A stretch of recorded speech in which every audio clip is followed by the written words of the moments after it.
you. It's a pleasure to be here in the greater Atlanta, Georgia area. This oasis. It's nice to be here. I don't know why I came here in June, but it's nice to be here. Wasn't thinking. Ridiculously hot out there, just miserable. Horrible. That kind of heat, you understand the racism down here, you know? It's like, I get it. How would you get along with anybody? Look at them, just over there, drinking a cool drink.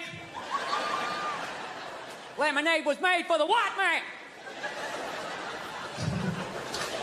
So, the hell have I been doing with my life? Trying to get in shape, man. I hate going to the gym, so I decided I'd go veggie twice a week. It's brutal. I can only make it till about 5 o'clock. 5 o'clock, that's what I realized about myself. You know that? Something has to die every day in order for me to live. Something's got to get its beak chopped off, its feathers yanked, uppercut to its jaw, just in order for me to survive. I'm trying. Couscous and all that. It's awful. I saw this thing, though, that they said if everybody went vegan. If everybody went vegan, though, it would be vegetarian, whatever the hell they said. One of those V ones, right? And they said it would be great for the environment. You know, because I guess there's all this cattle standing around, and when they fart, the gas goes up in the atmosphere and causes something. Right? They're always doing that. You know, if everybody went vegan, the air would be... If everybody drove an electric car, if everybody just had some snowshoes on... Right? They just won't come out and say it. Nobody has the balls to come out and say it and just say, look, 85% of you have to go. That's it. That is it. I have been bitched about the population problem for 3 specials in a row. Waiting for some politician to have the balls to bring it up, but they won't do it. They won't do it. We live in a democracy. Right? Can't be honest in a democracy. You need the votes. You can't run with that as your platform. Coming out there, and if elected, I would implement a program to immediately eliminate at least 85% of you. This planet cannot sustain the sheer numbers. Let me finish. This will not be arbitrary. Under your seats is a multiple choice questionnaire. If you did not bring a pencil, you're already out. You can't do that. You gotta be nice. You gotta be nice, especially this day and age, man. Everybody getting in trouble.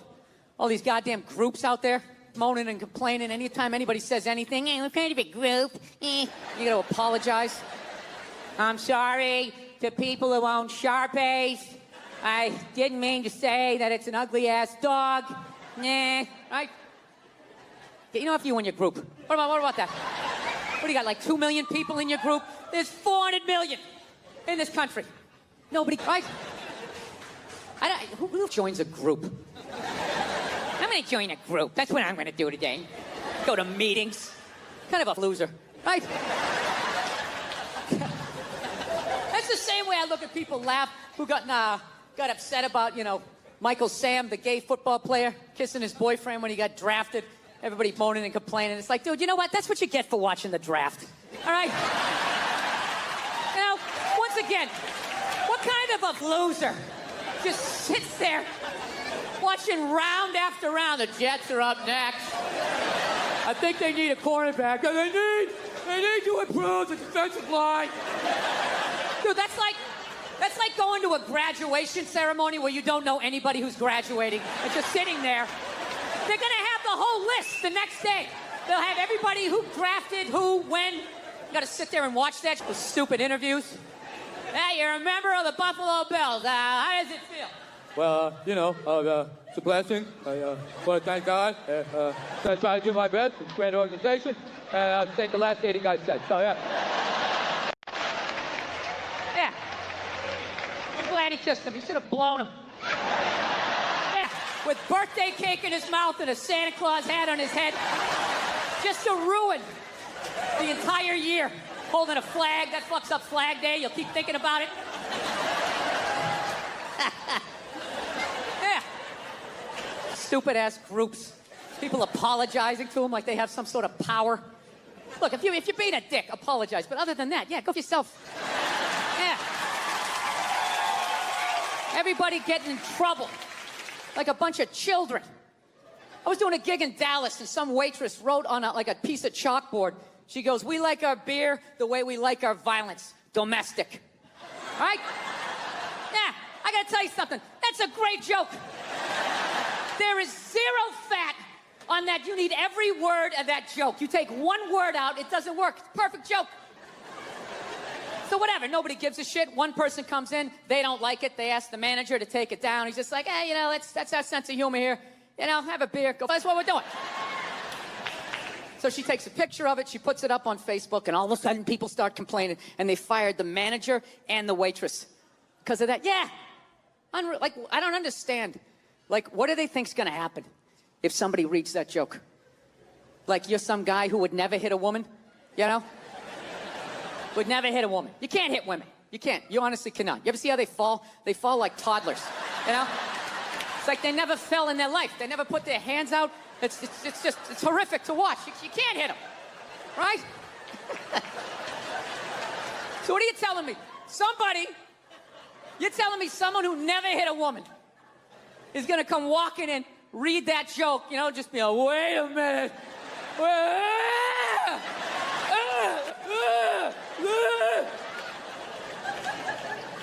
This is the dumbest shit. Dude, they have all kinds of signs out there telling people not to hit women. People still do it. What do you think wife beaters are doing when they drive home? They're like so focused on hitting their wife, then they got blinders on, they're not reading anything.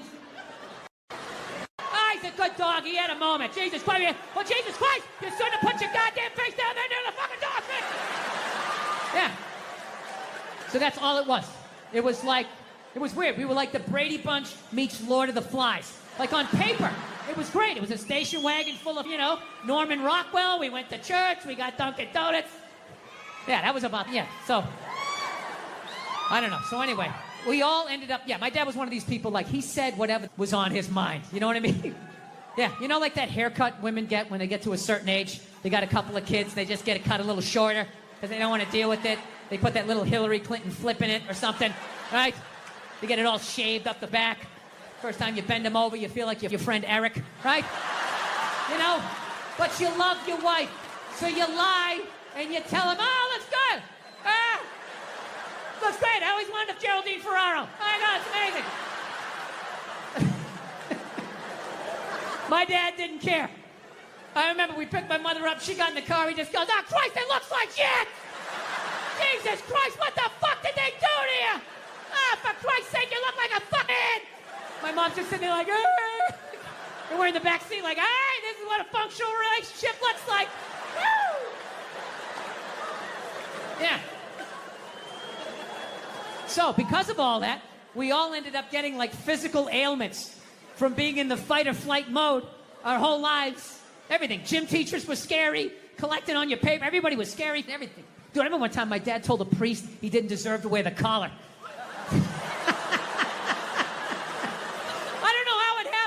They were discussing the altar boy schedule, and I don't know, he wanted to put me on a different mask, and my dad started getting his leg on. I'll tell you, the guy's jaw was on the ground, and then the best part, next week we go to mass.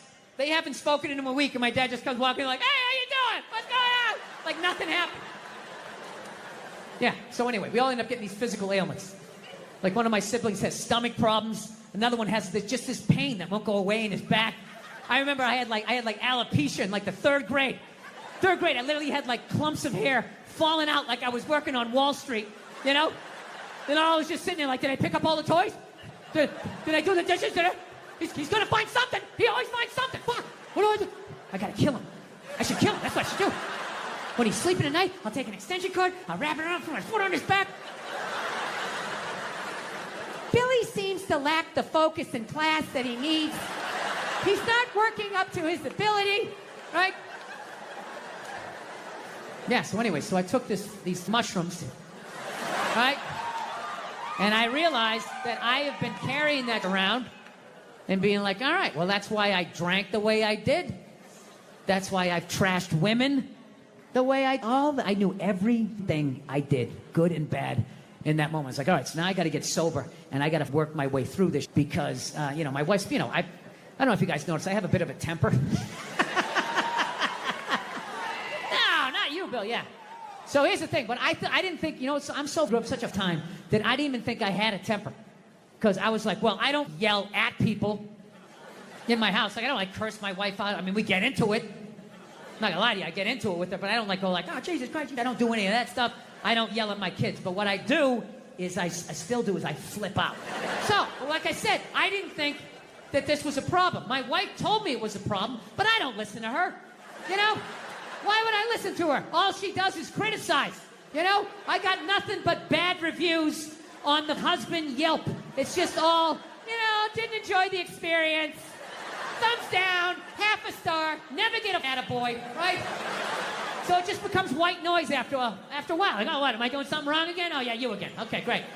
Great. What did I do? What did I do this time, huh? What do I have to work on? Go ahead, let me know, right?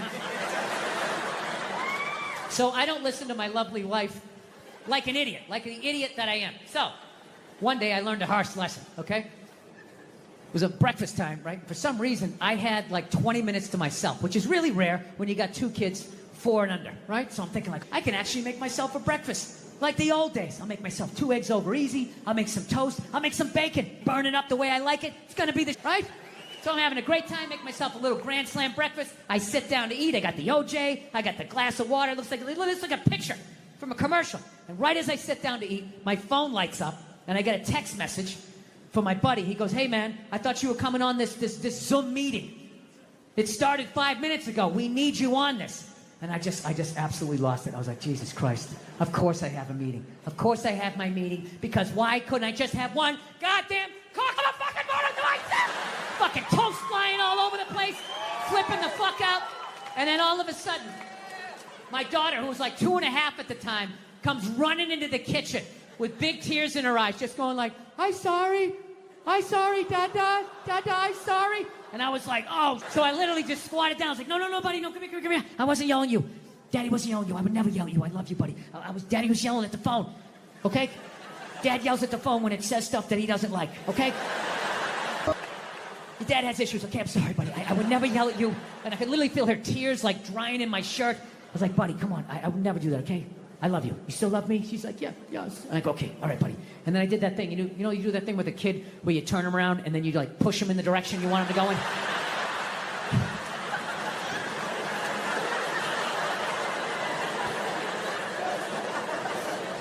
And I just had to sit there like I just did that to a 2.5-year-old. And she was like walking away, and I'm just sitting there like thinking like, how bad was that? Is she just gonna go play with the toy and forget about it? Or is she no longer gonna be an astronaut? Like, what did I just do? I thought I was better than my dad. I'm making the same mistakes that he's making. I hate myself. I didn't do the meeting. I didn't eat the breakfast. I just went upstairs. Just wanted to be alone, right? Just want to be alone, you know, but I got a wife, so it doesn't work that way, you know? Especially when you as bad as I did and as loudly as I did. I knew she was coming down the hall. I knew I was going to have to watch some game film. She was bringing the projector. The screen was going to come down.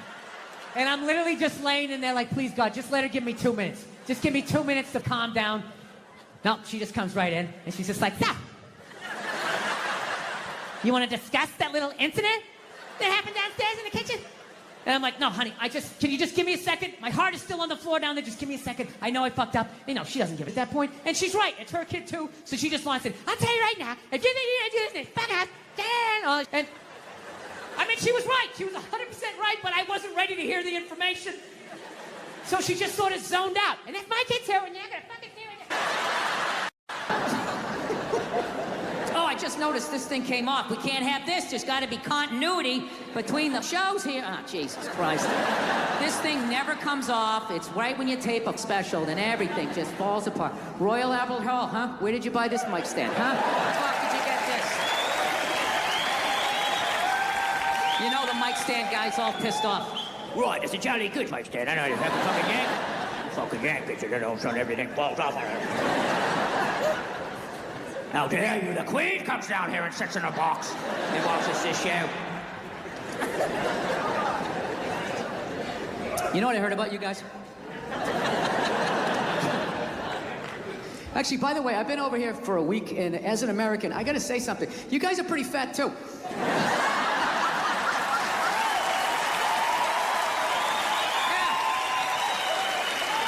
Specifically the men. I don't know what's going on with the men, but I don't give a fuck how fat you get. You're gonna pour yourself into your skinny jeans. They still got them. It's like you're squeezing all the fat to the top like toothpaste. Right, still wearing me same jeans from primary school.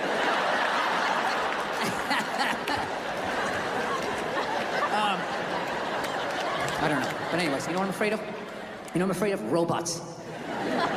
Yeah, I saw one get interviewed on 60 Minutes, the top journalistic program in the United States. And he's just sitting there getting interviewed, not nervous at all, just rattling off all the answers, you know? Not smoking, not, you know, leaking oil, whatever you would do as a nervous robot, right? And the reporter's asking him questions, and in the end he goes, so tell us, he's like, what are your goals? And I am alone in a hotel room, and I literally lean towards the TV. I'm like, these things have goals? And the robot just answers. He just goes, he goes, well, what are your goals? And the robot goes, to become smarter than human beings. Yeah. And the reporter just blows by it. He's like, okay, and what's your favorite color? Meanwhile, I'm standing on my bed yelling at the TV like, dude, unplug that thing! Take the batteries out! Pull the wires out! Do something! How many sci-fi movies do you have to see before you realize where this is going? So anyways, every smart person, every super smart person in the world is saying these things are gonna kill us. Even your boy here, the guy he recently died. What was his name? He was always sitting down. Stephen Hawkins, yeah. Too good to stand up and make his point, just sitting down all smarmy. Oh, I care so much. I poured ice on myself. And I showed off my abs at the same time for the gram. No, I'm just with you. I'm so glad that guy's dead, though. Yeah. Look at you guys. You're hot. How much longer do you want him to suffer? You don't believe in an afterlife? Maybe he's up there now, his legs work, he's getting an angelic blowjob. How much longer do you want him to sit there so you can feel better about yourself? Well, at least I'm not all twisted up, saying smart. I couldn't stand that guy. He was so negative, he never had anything positive to say. Hey, Steve, what do you got for us today? In 2035, there'll be no more apples. Thank you, Steve. Thanks a lot. Wasn't thinking about that, now I am. Hey, so what's the solution? It's too late. We needed to try 40 years ago. Thanks a lot, buddy. I'm gonna go cry with my child now. Dude, I can hang out with that guy for about 3 minutes before I took the brake off his chair and just slid him into the other room. Hey, Steve, come back here when you got something dumb and positive to say. Yeah. Well, listen, I agreed with all of these super smart people thinking that these robots were gonna kill us, right? I agreed with all of that until a couple of years ago, I was in New York and I was looking through a newspaper, right? And I have a whole new theory. But in order for me to tell you my theory, I have to quickly take you back to the deep, dark, sordid history of the blow-up doll. All right? I know there's a lot of millennials here, young people. You probably don't even know what one of these is. All right?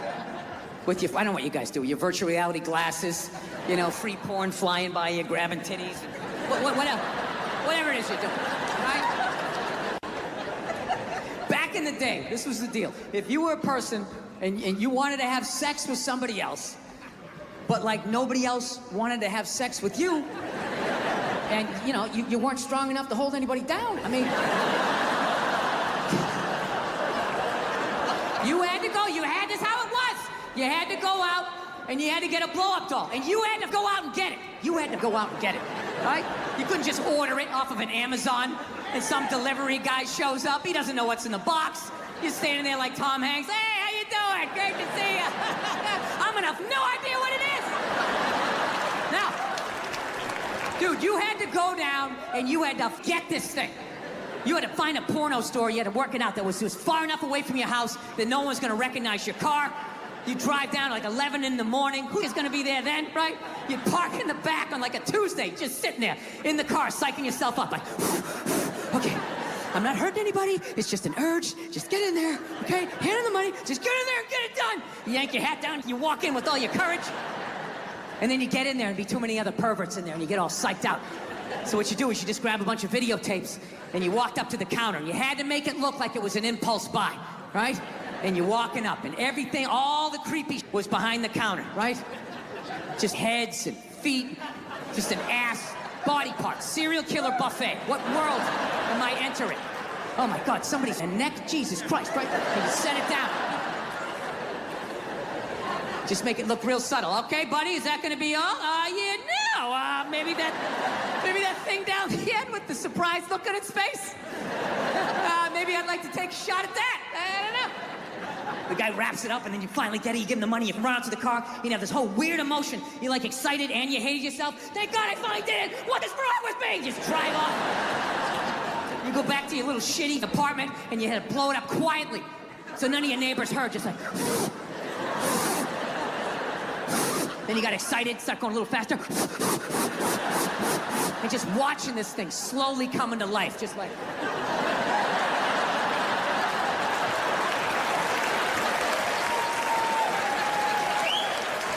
Right? And then you wrap those rubber legs around you. And God forbid you got caught. Your roommate comes walking in, he's blocked all. Dude, your life was over.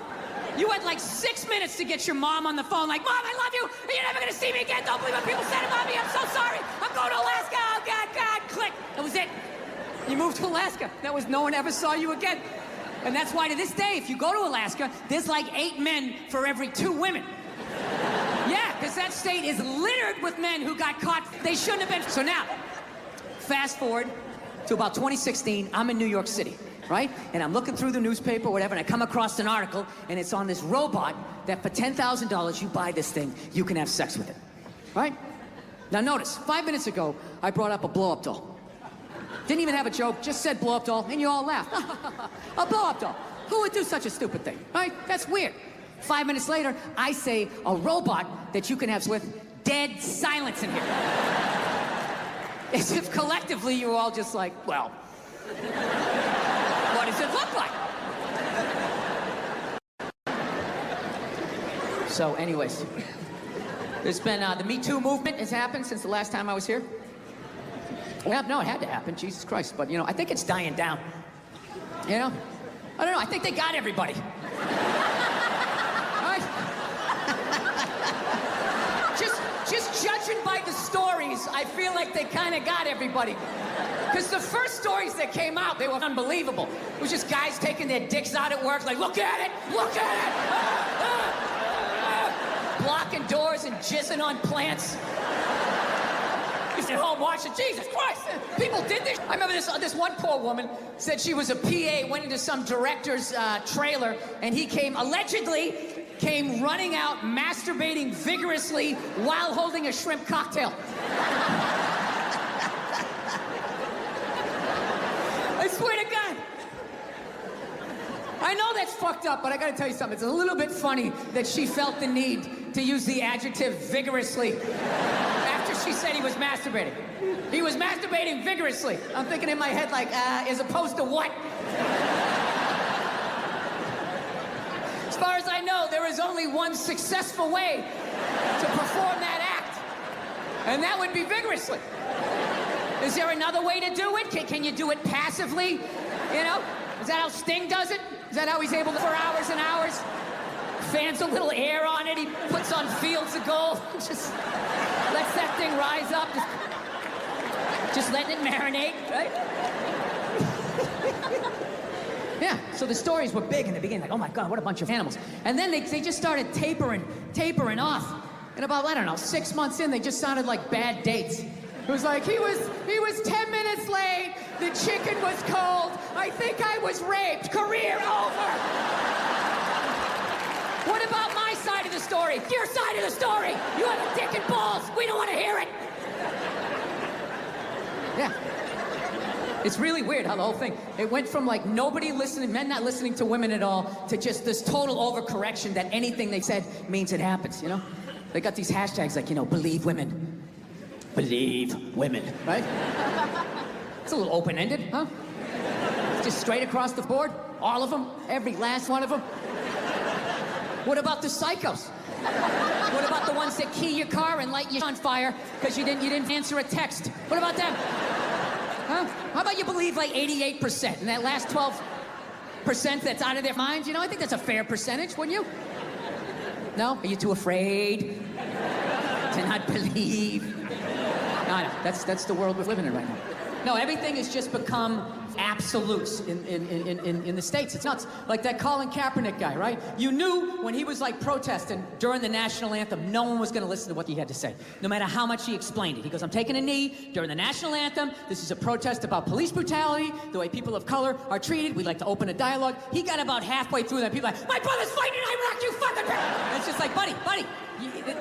Nobody is saying your brother isn't in Iraq fighting. You're not listening. This is about police brutality. My brother's a firefighter. He watched 9/11 on television. No, buddy. Nobody's saying that your brother's not a firefighter. I got a bone spur in my heel. I can still stand up during the song. Buddy, nobody is saying you can't see a podiatrist. All right? You're not listening. That's what it became. It went from not listening to women to just believe women, right? And then, you know, and then people just like, did you see that story? Did you read the story? You can't make something like that up. I always want to be like, well, did you see Star Wars? I mean, somebody made that up. They made like 15 of them, you know? People can make up, right? You're part of the problem. Get that, you know? No means no, that's another one. No means no. It's like, no, it doesn't. All right? Look, no means no. No, that means no, all right? But no, stop it. What are you doing? Oh, my God. You're being so bad. Stop it. No. Yeah, that's not a fuck. That means I want to do it, but I'm afraid you're going to judge me, so I'm just going to make it look like it was your idea so you don't figure out that I've already performed this act with 40 other people, right? But then you go to court and you get a bad read and there's some guy reading it. Your Honor, she said no. Stop it. What are you doing? You're being so bad. Yeah, and you're just sitting there like, she didn't say it like that. She didn't say it like that. Yeah. So now everybody's just like scared shitless. You know? Because I guess if women ran the world, there'd be no war. Evidently, there'd be no due process either. So you just gotta sit there going,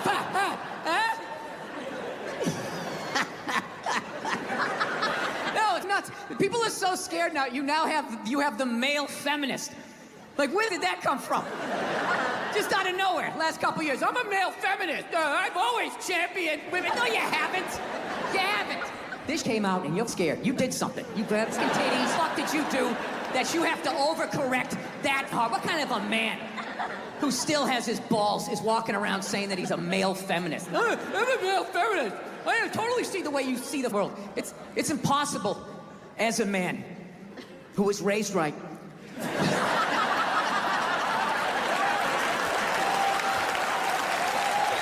be a feminist.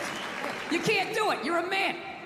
Look, you can agree with it, you can empathize, sympathy, you can do all of that, but you can't be it any more than I can stand here and just be like, I'm a Black Panther. Fight the power. And then I walk out the door, a blue-eyed white dude, and I get to live that life, right? I don't know, ladies. I don't buy it. Maybe you do, I don't. Anytime I hear a guy say I'm a male feminist, I always just think that is the most pathetic, limp dick way ever to try and get some pussy, right? Like,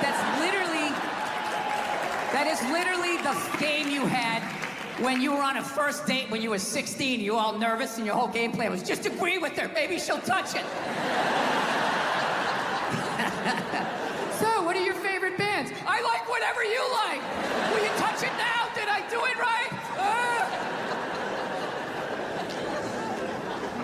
Yeah, it's a weird time right now. I'm glad that I'm, married now. I don't gotta deal with any of that, Younger guys, I don't know. How do you deal with it? Like, you know what was really fucked up in all of this now? Is what about women who like it rough? Right? That doesn't happen here in the jolly old England, right? Not at all. Everybody gets all dead silent, big elephant in the room, right? Yeah. How enough do you... What's that? Ask for consent. Ask for consent? Doesn't that take the mood? Well, Jesus, that kind of took it in a weird way.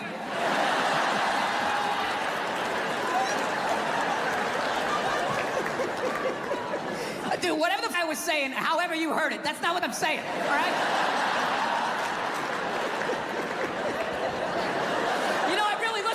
MeToo movement, I think for the first time in my life, I'm gonna ask for consent. I'm really gonna do it this time. I've been feeling... This is why you can't judge comedians. Do you understand this? Do you understand what I was saying and how this jackass just heard it? You know? The second... Yeah. The second it comes out of my mouth, it's not what I said anymore. It goes into your ear hole and gets cut with your whole childhood. Oh, this is what he means.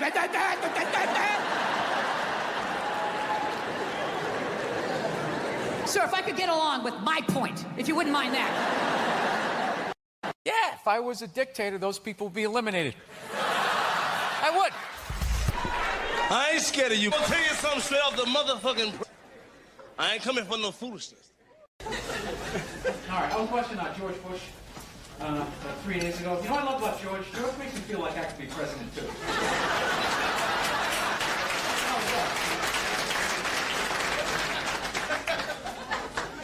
No, he's like the first guy from my reading level, like the first guy from my math class. That really despite all of those shortcomings, he just pushed through. You know what I love about him? He can't say the word terror. The guy uses it every speech. He can't say terror. He goes, terror. He goes, America will not stand for terror. Anybody supports terror? You're terrorists. We're gonna get you.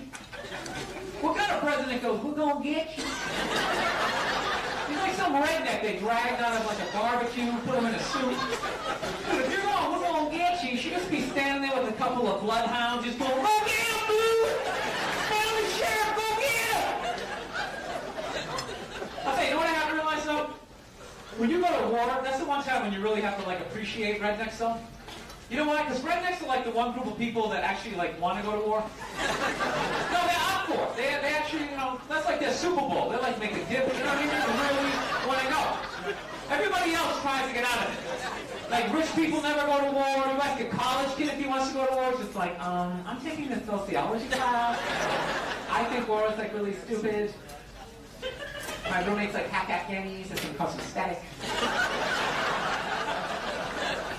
No, you ask a redneck if he wants to go to war, it's just like, hell fuck yeah!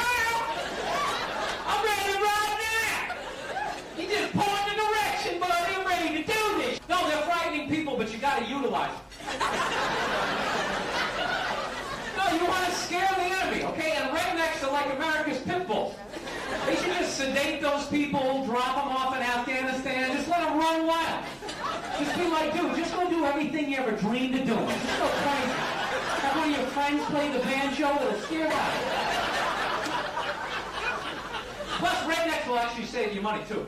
Because they show up to the army, you're like, here's your M16. They're like, I already got one. Got some shit in the trunk you ain't ever seen before, buddy. It's nice to be back here down in the South, man. I had a real weird experience last time I came down here. I was in Nashville, right? Sort of an awkward social situation, right? I'm sitting at this bar. There's this white dude sitting like 2 stools away. I don't know him. He doesn't know me. And that Terrell Owens story was in like sports news. So I try to make conversation. I'm like, man, look at this guy. This guy just signed a $40 million contract. He's already bitching, man. How much money do you need to make? And the dude looks at me. He's like, you know what I say? And then he looked over his shoulder, which I now know is the telltale sign that the N-word is coming, and it's coming hard. Oh yeah, it's not gonna be pronounced with the A, it's gonna be with the R, and he hit the R, he like stuck the landing. There was like a dismount, Klan members high-fiving in the background, like doing the wave. Just out of nowhere, so now immediately I'm looking over my shoulder like, dude, what the hell are you doing? You know what I mean? I'm waiting for like this hail of black fists to come raining down on top of me. I hate when people do stuff like that. That dude made me part of like a potential ass kicking that I had nothing to do with. You don't do like that. He just had that word, hot potato, just threw it in my lap.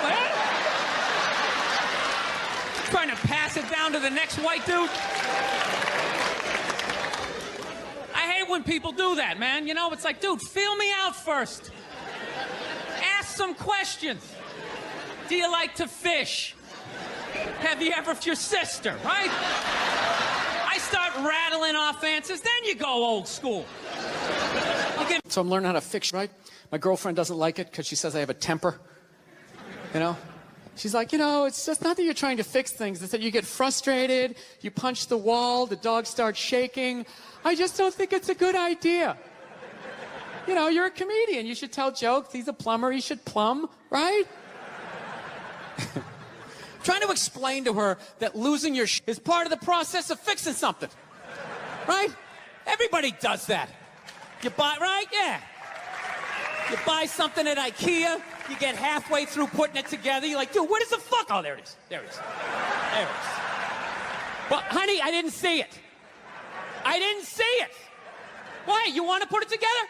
You want? Well, then you put it together. You put together this particle board piece of fuck instructions make no sense. I will buy another one. I will buy another one. I'll buy 5 and smash 4 if I want to. Don't tell me what to do. Oh, go to your mother's. I don't give a Jesus Christ. Yeah, what story are you going to tell? This one, right? Not the part about how I pay all the bills, right? How was that uncalled for? How was that uncalled for? I wasn't even talking to you. I was talking to the thing. I was talking to the thing. I know what I said. I know what I said, okay? You don't need to tell me. I know what I said, yes. I am working on it. I am working on it, all right? Look, you think I want to be this guy? You think I want to be the guy who flips out about the fucking table? Don't, okay?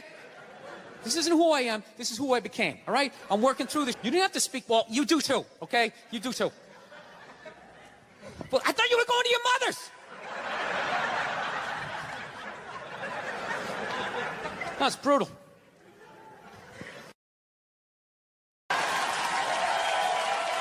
Everybody getting in trouble, like a bunch of children. I was doing a gig in Dallas, and some waitress wrote on like a piece of chalkboard. She goes, "We like our beer the way we like our violence, domestic." Right? Yeah, I gotta tell you something. That's a great joke. There is 0 fat on that. You need every word of that joke. You take one word out, it doesn't work. It's a perfect joke. So whatever, nobody gives. One person comes in, they don't like it. They ask the manager to take it down. He's just like, hey, you know, that's our sense of humor here. You know, have a beer, go for yourself. That's what we're doing.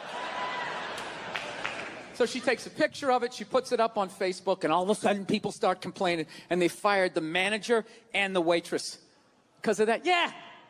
Like, I don't understand. Like, what do they think's gonna happen if somebody reads that joke? Like, you're some guy who would never hit a woman, you know? Would never hit a woman. You can't hit women. You can't. You honestly cannot. You ever see how they fall? They fall like toddlers, you know? It's like they never fell in their life. They never put their hands out. It's horrific to watch. You can't hit them, right? So what are you telling me?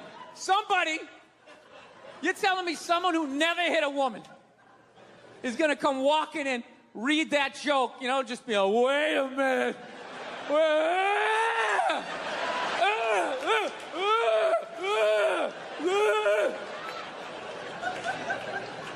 Listen, dumb. Dude, they have all kinds of signs out there telling people not to hit women. People still do it.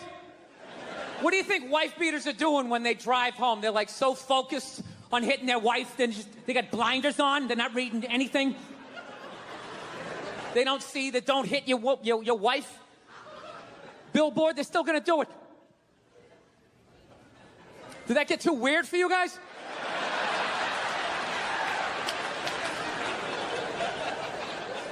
So, I gotta do. You know, throughout history, when we've been challenged as a society, it's always been celebrities that have come out and, you know, sort of relaxed us. And now that Tom Hanks is sick, I'm just going to pick up the slack here.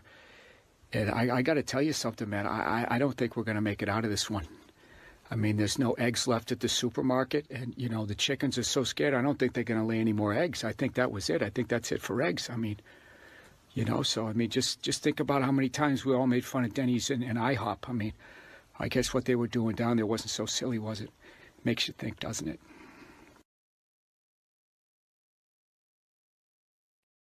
So I'm going down 9th Avenue, and all of a sudden I looked up, and about 2 blocks away, all of a sudden I see this lesbian coming up the block, okay? Now I know this is Boulder, Colorado, right? So you guys are all like, hey man, you know? Like, how did you, like, know she was a lesbian, man? Like, that's not cool. You just looked at her and you just knew she was a lesbian. You don't know her. How do you just know somebody's a lesbian? Easy. The same way you do.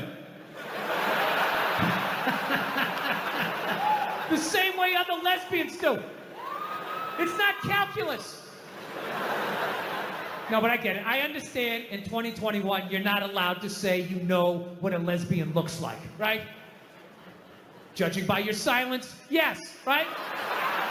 Yeah, you're not allowed, right? What's funny, if some white kid came in here, like 20 years old, hair slicked back, collar popped, loafers, no socks, you'd be looking at him thinking like, all right, frat boy, date rapist, his dad's a judge, he's not going to jail. Yeah, just killed 5 people in a drinking and driving accident, already has a new Dodge Challenger on the way, right? Yeah, you're allowed to see that. That you can see, clear as day. Lesbian, I am no, but that's how progressive you guys are, right? You don't have any idea, right? Like, let's play a game.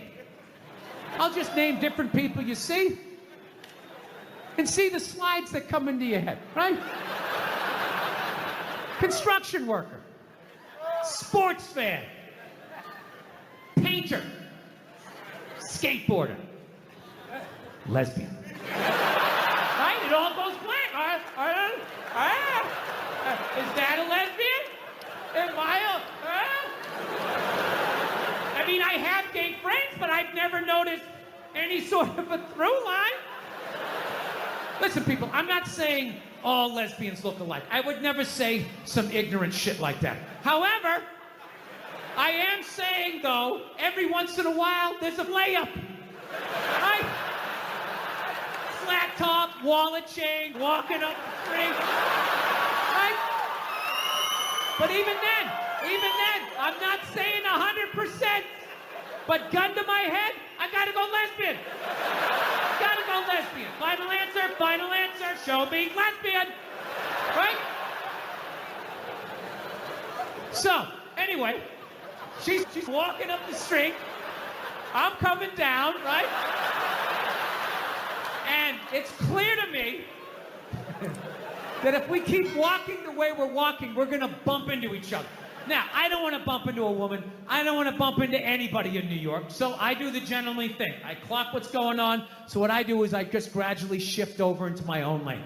Now everything's fine, right? But then the weirdest thing happened. We walk like another 30 yards, and all of a sudden, she drifts back into my lane again. And I'm sitting there walking like, wow, that's kind of crazy. Thought I solved this problem. All right, so I dip into another lane again, right? Okay, I'm walking. We go another 30 yards. She comes back into my lane again. So now, like, I'm up against the curb. So now I'm like thinking, like, okay, how do I do the politically correct math here? Like, what am I supposed to be doing here? Am I supposed to step off into the bike lane? And have some young kid on his electric bicycle come by, 40 miles an hour, run me over. I go down to the pavement, knees and elbows. And for the rest of my life, every time it rains, I got to think about this lesbian that walked me off the clock? Is that what I'm supposed to do? Am I supposed to give up the whole sidewalk? Like, oh, your gayness? Right? Or do I stiffen up my shoulder and protect my lane? Right? Now, I'm not proud of this, but I chose the latter. All right? I was like, look, I'm 53, I moved twice, I have an AARP card, I'm the victim here. So I stiffen up the shoulder, and then immediately I'm thinking like, okay, this is gonna get crazy. I have never done this with a female before, this is in public, people are gonna see this shit, what's gonna happen, right? But I'm not gonna lie to you, she started closing in, she was moving, so I like leaned in, like I really got my legs underneath me because she was built like a janitor and I was not going to get spun around. I wasn't getting spun around, not having that on the logbook, right? So I leaned into this shit and at the last second she turned her shoulder and we just missed shoulders, but our forearms still slapped together with significant enough force that it warranted a turnaround. Okay? Now I know most of you guys drive, so I will break down pedestrian etiquette really quickly. in New York City. This is the deal. If you're walking down the street in New York, right? You're walking, and if you just sort of brush sleeves with somebody, you don't have to stop. You can just look over your shoulder. Hey, sorry, man. My bad. Have a nice day, right? Then there's the next level. Moves up a little bit. You're walking down the street. You actually bump into somebody. You actually have to turn around. Sorry, didn't see you. Little dojo bow. My bad. Whatever you have to do, my sensei, to keep it from escalating. And then there's the last one. You're just walking down the street, and you hit so hard, you got to turn around and go like old school Dustin Hoffman, De Niro, like, hey, I'm walking here, huh? I moved twice, you didn't see that? You drifted 2 times, huh? So I turn around to have this confrontation, and let me tell you something, she never looked back. And I'm not going to lie to you, that bugged me. That bugged me for like 3 days. 3 days, I'm just walking around New York, just goddamn bullshit. There's no, you didn't do that on purpose. Who does that? Who drifts, you know? And I'm feeling this anger. It's just burning me up, and I know eventually it's gonna settle in my chest, and then one more time it's gonna be, I'm sorry, Dada, I'm sorry. It's like, I can't do this. I can't do this to my daughter, I can't do this to my kids. So I started reading up on anger. Like how to let go of shit, I think is what I Googled. And I found empathy. If you have empathy for somebody, you put yourself in their shoes, you can just, you know, figure out where they're coming from, where you're coming from, you can meet in the middle. So I said, all right, here we go. Let me put myself in her shoes. What would cause somebody to accidentally drift into your lane twice? You know? So I just started throwing shit on the wall. Oh, here we go. Did she have a club foot? No. Did she just have a stroke? Did she have Bell's palsy of her left side? You know? Was she a mummy? Did she have a wooden leg? You know? Was she one of those, those diagonal walkers? You get behind them at the airport, you know, they're walking too slow, you try to go around to the right, they start dragging their suitcase over there, you go over to the left, they're coming back this way, you know, it's like they just got off a ship, and everything was just like, no, cut! Right? I was still mad. Still mad. So I said, who gives a shit? Lied to myself. Said I didn't give a fuck, you know? So then I ended up going home. Then I'm home and I'm washing the dishes, which is a very Zen-like thing to do. It's like a week later, you know, you wash dishes, you're not thinking of anything. Your brain is empty. I'm washing the dishes, and then all of a sudden, the answer just came to me. It just floated into my head, and I just looked up. I was like, oh my God. I know why she did it. I know why she bumped into me.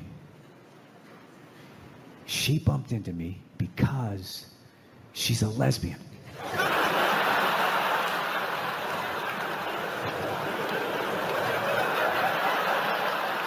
This is what my girlfriend did one night when I was driving home. This is how much they manipulate, or as I call it, lie, to get what they want. I was driving home, and I was looking at this. There was this diner, and I was driving home, and it was late at night. I was like, hey, I'm going to stop there. I'm going to get one of those milkshakes. And you were just like, oh, my God. It's hilarious. Let's not forget, at the end of the day, my job is to make those people laugh. Okay, Nia? You don't understand. These people work hard all week. These were Americans. They need to come out and forget about their problems. No, whatever. I don't have, what am I, Mel Blanc? I got one voice. I do. Nice reference. I watch cartoons. Really? Is that all it takes to impress you on a first date? That's how you ended up with me. He knows who does the voice of Bugs Bunny. This guy's a keeper. I think this guy will be able to provide. Have you ever told that story? What? The first night that we ever, hung out? When I hooked up? We'll save that for another one. Okay. But you gotta tell me, huh? You had to be impressed with my skills. Yeah. Well, yes. You see that? They just won't give it up. This guy was cock-blocking me on an Olympic level. He saw I was going to hook up. He actually tried to split a cab with you. Yeah, I know. On the way home, and I got around that. Yeah. Got around that. What happened? I put the cards. I went all in, just like World Series of Poker. I went all in. She was trying to be all coy with the little Sammy Davis Jr. hat on, trying to play all hard to get. Huh? Thinking you were dealing with the sophomore in college, like I didn't have any lines? All right. Yeah. When that douchebag kept coming over, cock-blocking me, he invited, we were all set. I was hanging out. I'm going to tell you right now. We were hanging out, right? Me and this other dude. And all of a sudden, Nia shows up, right? And I can see the vibe. I see the look on her face. I know she wants it. No. I just, And we had met before, so. Shut up. You look great. You came up, you had a nice big smile, and you're being flirtatious, and I immediately liked you, right? So you went to the bathroom. You're with a friend. I'm with a friend. Every guy knows what you're supposed to do. Take that battle axe out of the picture. Okay? Take one for the team. I can't remember who you're with, so if it's one of your friends, I apologize. Yeah, not a battle axe. Whatever. All right. A war memorial. So what is this? He goes the opposite route. I said, you went to the bathroom. I said, listen, I'm really doing well with this girl, all right? So, dude, I had to, like, he was like a chick. Be your wingman is what No, I had to be like, so if I'm not paying attention to you, don't get upset. This is how, like, female this dude was, right? So this is what he ends up doing, okay? The guy ends up, as we're going to leave, you know, I'm thinking, okay, he's going to try to peel off with your girl who's not a battle axe. And he just goes, he invites another dude over and goes, hey, you guys all want to get something to eat? Remember? Yeah. And remember? And he invited us over. Now we're sitting there. It's me, you, your not so battle axe friends, and 3 other cocks are sitting there. And I'm trying to hit on you. Yeah. And he keeps jumping in. And then he goes, hey, Nia, where do you live? Oh, I live up that way. You want to split a cab? Right. Remember that? I do. And I had to be like, no. No, you didn't. It was over at that point. I made the move. Remember that? I said, are you at least? But before he said that, he was doing everything. I remember I didn't have any cash, and I pulled out my credit card. I said, you guys just give me the cash or just put it on my credit card. And he goes, oh, he's just trying to get the miles. Remember that? Anything he could do to make me look like a shithead. Paid for the whole thing. I thought you were like, bam, I'm paying for the whole meal. No, everyone gave No, they gave me money because I didn't have any cash. You paid for mine. This is how I got you. That's what Which it you was sitting there, and I said, look, are we at least going to be able to split a cab? Because I wanted to go over and have a drink with you. Right. And I was like, at least be able to split a cab. And then you like, why? Why do you want to split a cab? Just putting up the roadblock? And that's when I went all in. I said, because I want to kiss you. Bam. Right. Yeah. And then that was it. I didn't talk to you after that. Yeah, and you sat there with that little stunned look on your face. Then what happened? Then we walked outside. Really Then we walked out. That was one of the greatest. The guys like that used to always get me. I nailed that. Stuck the landing. Like a male Mary Lou Retton. And you know what the best part was? Then I stood up. And at that point I was like, I said what I wanted to do. All this is in. I don't need to talk to her anymore. And I sort of peeled off, right? And then everybody got up to leave, and then you kind of tugged me on the shoulder, said, don't worry. You said, like, don't worry, we're going to split a cab uptown. And then I'm like, oh, this is going to be great, because now I'm in, and now I'm going to get to watch that little cock block get his balls knocked on the sidewalk. And that's what happened. He came out, right? He clapped his hands. Remember that? Came out just like this. And he was just like, so, you guys ready to go? Yeah. And you were like, yeah, actually, we're taking a cab. And he was so in cock block mode, he still didn't know. He's like, no, I live right near you. Yeah. And you were like, listen, we're taking a cab, and we're going uptown. And you leaned over and you said it, and then that's when he realized that everyone realized he was a cock blocking douche. And then what did he do? He goes, yeah, I mean, yeah. He just peeled off. Yeah. Huh? Then what happened? We can't talk about that. My other classic line? Where I reeled you in was a masterpiece. Masterpiece. Then we got in the cab, and you said, I thought you were going to kiss me. And we're driving like a maniac, and I go, I can't. The cab's jumping around too much. I go, I'll kiss you at the first red light. You're just really trying to, like, right? drag it out. You were trying to make this whole, like... I was seducing you, and it worked. Right? Then we hit the red light. Yeah. I put one on you. You did. Bam. Right? Couldn't feel your feet. I'm going to make this story last 9 hours long. And then you know what happened? Then I sat back and I was playing Mr. Cool again like a Walt Frazier in 1972. Oh, the callback to the Knicks from an hour ago, right? Then what happened? We stopped again, and I'm sitting there looking out the window, and you go, it's another red light, right? Oh And then we heard that cheesy saxophone from every sexy movie in the 80s. Right? And then you were going, I'm not going home with you. I'm not going home with you. Now, whenever they say that, guys, you know they're not going home with you. You know that. So what you have to do is you have to constantly make them feel like it's safe and they're in control. So before you said you weren't going home with me, I felt your vibe. I knew the deal. So I just said, listen, I know we're not going home together, but I'm really having a good time with you. I'd like to have another drink with you. All right? I know a nice bar. Ba, ba, ba, ba, and bam. Right? And I did not go home with You didn't go home with me. We had like 8 more drinks and made out for like the next 5 hours. in that Hell's Kitchen bar. Had a great time. Yeah. There you go. So there's a little story, people. There's your little... So, yeah, a lot in my life has changed since I last came through here to Atlanta. Yeah, I got married. That's the big thing. Yes, I did. Very happy about that. I'm very happy with that because it was starting to get weird, you know?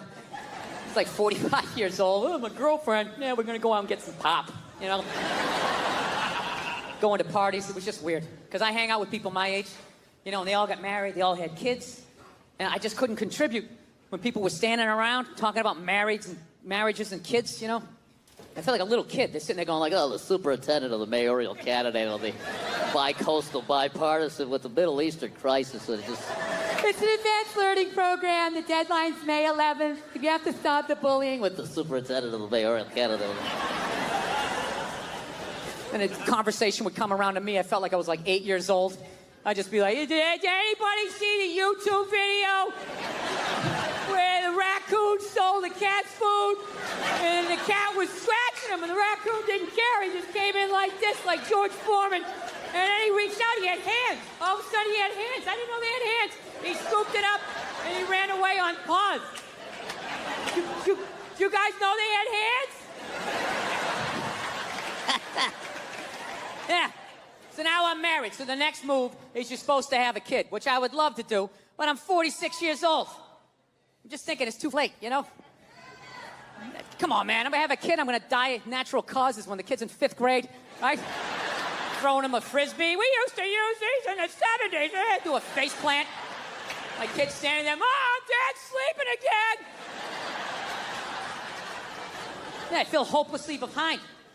All my friends have kids. Most of my friends who have kids are cool. But I got a couple of those who think now that they have a kid, like that I don't understand anything anymore. You know those people? Most basic. Hey, man, it's kind of cold out today. Oh, dude, you don't understand. You don't understand cold. So you got a 2-year-old with a mitten up his ass, and you're trying to get chocolate up the other one's face. It's like, all right, I get it. You have a more complex life, but I still understand being cold. Teeth chattering. Kind of lets me know, right? Mine just turned 6. Mine just turned 7. I just feel hopelessly behind. You know? So what I'm actually thinking of doing, I'm thinking about adopting. You know? Yeah. Absolutely. Recycle. You know? Yeah, think globally, act locally. Everything doesn't have to be brand new. You know? It's like when you redo your kitchen. You got custom up top, you got IKEA down the bottom. Right? I'd love to adopt. It's a great thing to do. But if I do it, I'm not telling any of my friends. I'm just going to show up with the kid one day just to piss him off, right? Mine just turned 6. Mine just turned 7. I'd love to just show up with an 8-year-old like dominoes. Yeah. Now I get to tell you what you don't understand. 7-year-old, where do they turn 8? 8 is such a funny age. Terrible, too. Try the instant 8 when just bam, they're just there like all their issues. Dude, I should do it, though. I should adopt. I think it's a great thing to do. And I already know what I want to get. I do. I want to get like an 07, 08. Always garage. Good dentition. You know what I would love to do? I'd love to rescue some kid that works in a sweatshop. Wouldn't that be amazing? Like, find the kid that made this shirt. You show up at the factory like, hey, huh? Hey, bring it in. Bring it in, you maniac. How you doing? You're going back to the States. L-shaped house, flat screen TV. Get in the car. The rest of you keep sewing. But you, coming home with me. Yeah. Dude, how easy would that kid be to raise? Right? After the hell he's been through, all I gotta do is let him sit down. I am immediately the greatest human being this kid has ever met. Just bring him on. Yeah, man, have a seat. He'd be like, I get to sit down? Yeah, lay down on the couch. He'd be like, it's like a cloud. It's like a cloud. Yeah, I'll get him a bowl of Fritos. Put on cricket or soccer, one of those sweatshop sports. I don't know. Kid would love me. So that's my first draft pick. All right? Coming out of the gate with that. In the second round, I'd probably get like an 05 boy soldier. You know? Yeah, sure up the offensive line. You got to protect the blind side. Yeah, that's how the world is. There's little boys out there fighting in wars. So that's a twofer. I can drag him out of that hell, give him something of what's left of his childhood, and, God forbid, if the dollar ever collapses, right? Goes south, zombies take over, I got backup, you know? Everybody thinks I'm gonna be the problem. Meanwhile, I got this startup Chuck Norris standing next to me, 170 kills, confirmed kills. They're not stories. You make a flamethrower of like a vacuum cleaner and a toaster. You can't coach that, right? I gotta be honest with you, though. I feel like I'd have to go easier on the discipline with the boy soldier, you know? I might be nuts, but I feel like I could come down on the sweatshop kid, all right? I said, get in there and clean up your goddamn room. I'm getting sick of it. Goes for you, too, if you want. But you! You've been out of line all day, mister. Don't even start that. Don't even start that. You say that every time. Yes, you do. Every time you say that, you know the answer. Now, you want me to say it again? Fine, I'll break it down to you, okay? You know what? You know why it is? You know why? You want to know why? Because you're so. All right? Yeah. Yeah, dude. You so. Dude, he's killed people. You understand that? No, he doesn't. He doesn't have to make his bed, too. No, he doesn't. Because he doesn't sleep in the bed. He's out in the bushes all night talking to himself. Freaking me out. All right? Oh, dude, he scares me, too. He scares me, too. Don't even start that shit. You wanted a big brother, and I got you one. Don't even start that shit, all right? All right, you're right. Okay, stop crying, okay? Shouldn't have yelled at you. Okay, I just thought I could, bring him in, give him a couple of Pop-Tarts. I figured he'd chill out. Sitting there looking through his eyebrows, doing that Full Metal Jacket, Nah, you can't give him back. It doesn't work that way. Oh, hey, there he is! There he is! What's up, buddy? What's going on? Yeah, we were just talking about you, just doing like a little surprise thing. You feeling all right? You feeling all right? You're not looking through those eyebrows, huh? Everything okay? All right, thank you. Thank you very much. Thank you. How are you? How's it going? All right. You guys standing up? Sit down. See if I'm funny. I've been inside for a year and a half, just like you. All right. It's nice to be out here in Denver, man. It's legal on a state level, but not on a federal level, man. Everybody out here dressing like they're going hiking. Your North Face pajamas and all the shit you guys have. You guys all live inside. So, how have you guys been doing, man? How's your pandemic been? You enjoyed it? You been staying inside? Are you being safe? I am so fed up with police. I ain't being safe. I don't fucking believe in it. It's all a bunch of lies. We're just totally divided. The people that are like, you gotta get vaccinated, you have to wrap yourself in an Afghan, and you gotta cover your face and hold your breath when you look at pictures of people. And then you got the other side. I don't give a shit. I'm gonna have my balls out, walking down the street, because that's what Jesus said in John 13. I read it in my Bible study class. I don't give a... And if I get it, I'm going to the hospital and be like, all right, fix me. You were right. Everybody, all hypocritical. All the liberals, you gotta wear the mask, And half of them, when they talk, they're pulling it down. They got it up under their nose. Then the other assholes, they were all patriotic for years. America, love it or leave it. Support the troops. You know, I can get out of America, love it or leave it. All right, take the vaccine. Well, I don't trust the government. Where did that come from? I thought you were all about it. I thought you were waving the flag and all of that shit. Listen, here's the deal. We're never gonna solve this shit until we all get on the same page, which we know is never gonna happen. It's never gonna happen. So, we gotta set up some Hunger Games shit to solve it. And whoever wins, wins. It's the non-vaxxers versus the vaxxers. So there's a giant field. And all the people who don't want to get the vaccine. All the fatties and the lunatics, right? You gotta run the length of the field and try to make it to the other side while there's a helicopter flying over you and they're shooting the vaccine down at you, right? Now, I know what you're thinking. Well, that ain't fair, man. I'm running in my shit kickers. You're up there in a helicopter, you got a gun. Well, here's how we eat. It's a liberal with the gun, right? They're not good at that. So, oh my God, is it alive? Is it gonna hit me? I don't feel safe. And by then, you're already halfway there. One of the straps of your overalls is off. If you make it to the other side, in the end, just like dodgeball, we'll see. We'll just score it. Who won? It's an idea. I don't know. I don't know what else to do. I've kind of quit. I got to be honest with you. For the first, year of this shit, I was an American, and I was rooting for everybody. And then, I don't know. They let us outside for a couple of weeks, and then they sent us back in. And I just didn't have it in me anymore. It's like, I don't care. I just don't give a shit. I hope a lot more people die. I really do. But the one good thing about this whole pandemic shit, and I really hope by the time this thing comes out that this will be considered old. I don't know. God willing. But the one great thing about this pandemic shit is it kind of slowed down a little bit of that cancel culture. You know what I mean? Yeah, it's kind of hard to take your dick out at work when you're at home. Some people still manage to do it. They're ordering some call, no pants on. All of a sudden standing up, their junk right in the screen. Still figured out a way to get fired. It was unreal.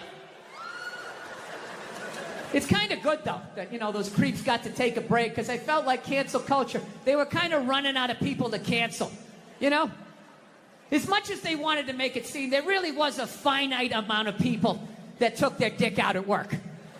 Despite the stats, right? Every 1.6 seconds, somebody takes their dick out and shakes it in a woman's face in a cubicle. You're like, huh? Every 1.6 seconds? I must not have been paying attention. Every 3.2 seconds, some man jizzes on a bird and rubs it in a woman's face. Holy shit! I didn't know that happened, right? Yeah, so fortunately, they rounded up all of these fucking animals and they got rid of them, right? But it kind of became like this cottage industry, and it was a way to kind of get rid of some men that maybe were in your way, It's like anything. It always the initial thing, you agree with it, and then it kind of gets out of control. So, I don't know. They kind of ran out of people, and there was this kind of hilarious moment, like last year, where they started to try and cancel, dead people. Remember that?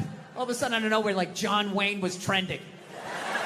I'm like, what, they got some found footage? You got a new movie coming out that maybe they shelved? And all of a sudden, it was all these stupid-ass woke white people, right? Oh, my God, did you see what John Wayne said in Playboy in 1971? This is a bunch of white people, all up in arms, about a dead white guy. I can no longer tolerate this.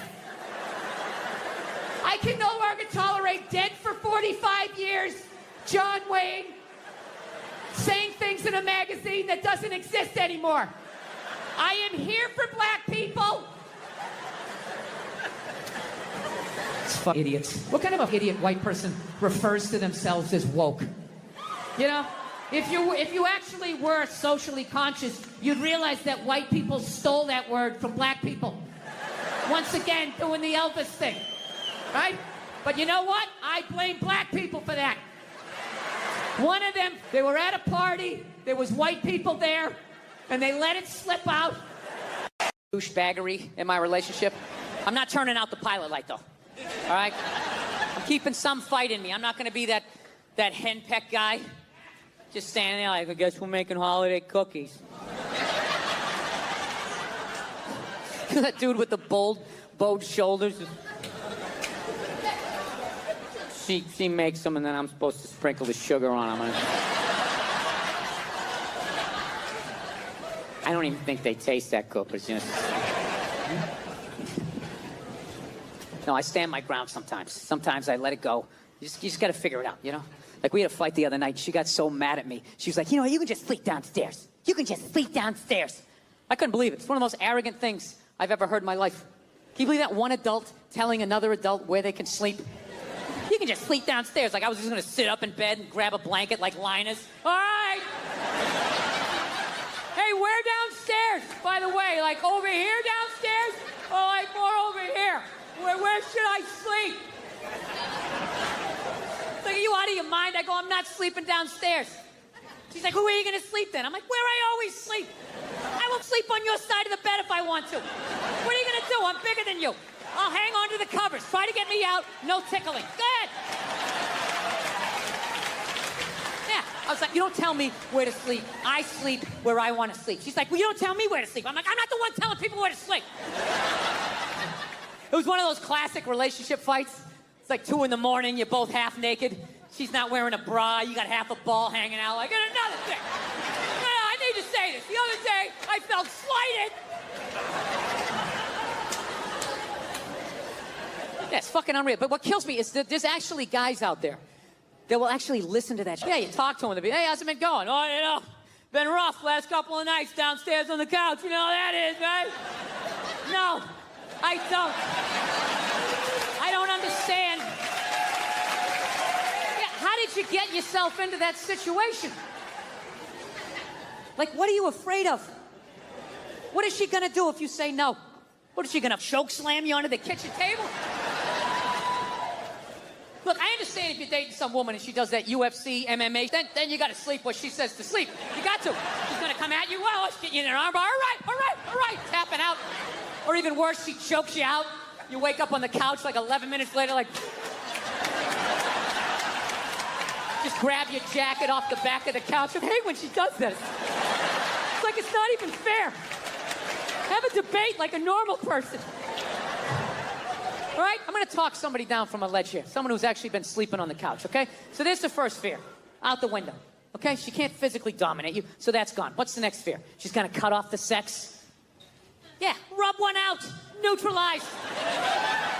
It's the most empty threat there is. Do it right in front of her. Join me. Yeah. I've never understood that threat. That's like somebody putting a chain around your refrigerator, but you got a sandwich in your pocket, right? A never-ending sandwich. Like some biblical, like Jesus with the fucking bread or whatever, right? So now, what's the last thing she can do? What can she do now? Be moody? You can't handle that? You know, walk by the TV without looking at you? Only make herself something yummy out in the kitchen? Who gives a fuck? My wife does that. I just sit there. I just start commentating. Oh, here she comes again, walking by the TV. She really must be mad. She's never body slammed me once, ever. I'm not saying to be a dick, all right? I'm just saying, you gotta keep them honest. Every once in a while, you gotta have a little pushback. Yeah. The rest of this, I'm learning that about women. You want to keep them calm. Keep them calm, like a rescue dog, right? Just, everything's cool. Everything's cool, just, yeah, this is great. I'm having a great time, you know? Oh, no, your friends are awesome. Very interesting party. I am talking to people. I'm talking to people. I am having a good time here. That's what you do. You just do that enough. Then when you bark back, you know, you got a little something. Like, here's an olive branch I've extended to. Is basically, you know, we fight a lot over television, you know, so, I don't know. I've kind of come her way, she's come my way. She watches a little bit of sports. You know, I occasionally will watch, like, a romantic comedy, which, you know, I don't care. You know, the nerd's gonna have the cheerleader. I'll watch it, right? I don't mind them. It's an uplifting story. I just don't like the love scenes in romantic comedies. They creep me out. They're just so nice. It's like missionary style. There's candles. That stupid saxophone music. It always goes down. Like the saxophone implies the penetration, right? Because they can't show it. They got to make her this one-dimensional, this little angel. They ignore the other 90% of her sexuality. No hair pulling, no ass slapping, none of that taboo stuff of a woman's sexuality that's never brought up. You know, that whole hold me down, but let me up, but hold me down. Choke me, but let me breathe, but kind of scared out of me a little bit. I want to feel your power, but I want to be safe, but let me know if you really want it to. You know, that whole 50 Shades of Rape, whatever the hell that is. Yeah. I don't even pretend to understand it. I remember the first time a woman wanted to get me to like choke her a little bit. I didn't even know what she was doing. I was just so psyched to be getting laid. I was just, trying. And she just kept taking my hand and she kept putting it like right here. And then I didn't know what she was doing. I thought she was like testing my core strength or something. Like... And finally, I was just like, what are you doing? She's just like, I don't know, just kind of like, you know, like squeeze a little bit. Yeah, kind of like squeeze it. Why don't you want to do it? It'll be fun. Why don't I want to do it? I don't think I want a passed out naked woman with my fingerprints all around her neck. Having the cop show up. Yeah, she's in here, officer. This thing, it was her idea. I swear to God, it was her idea. Yeah, they always make it nice in those movies. Like the raciest thing they'll do is maybe every once in a while they kiss up against a wall. You know? I guess women like walls. I didn't know that. There's a lot of up against the wall kissing. Oh my God, it's the wall. Oh my God. It's supporting me. Maybe he'll support me. It's a metaphor. I love it. Right? Yeah. I saw one the other night. They were doing that, and then out of nowhere, they started having sex up against the wall. And I'm like, finally, something a little bit more interesting, right? But they were doing it standing up facing each other, missionary style. Arguably, one of the most difficult positions there is